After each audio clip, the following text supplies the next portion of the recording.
જી સાહેબ, આજરોજ Udhna police station વિસ્તારમાં મહાવીર કોમ્પ્લેક્સ કરીને એક માર્કેટ છે, ત્યાં હત્યાનો એક બનાવ બન્યો છે। આ ઘટના આશરે 4:45ની આસપાસની છે।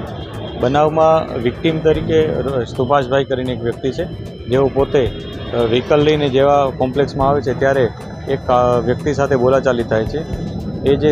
જેની સાથે બોલાચાલી થાય છે એ વ્યક્તિ એમને ચપ્પુનો એક ઘા મારી દે છે। આ એક ઘાથી એમના છાતીમાં જે ઇન્જરી થાય છે, એમને ઇન્જરીમાં કારણે એમનું મૃત્યુ થઈ જાય છે।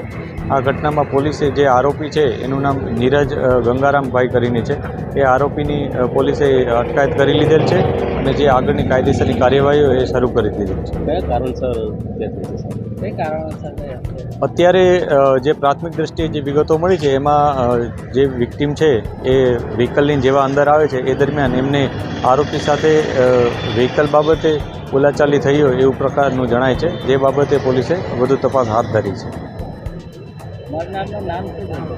વિક્ટીમ છે એમનું નામ સુભાષભાઈ કરીને છે, તેઓ પોતે આ કોમ્પ્લેક્સમાં ઇલેક્ટ્રોનિક સેલ્સનું બિઝનેસ કરે છે અને જે આરોપી છે એનું નામ નીરજ ગંગારામભાઈ કરીને છે। આરોપી છે એ અત્યારે કોઈ કામ કરતો હોય એવું જણાતું નથી, છતાં અમે વધુ પૂછપરછ અત્યારે હાથ ધરી છે અને એની સાથે એની વધારાની તપાસ પણ અત્યારે કરી રહ્યા છીએ કે અગાઉ એણે કોઈ ગુના કર્યા હતા કે નહીં એ પણ તપાસ અત્યારે ચાલુ છે।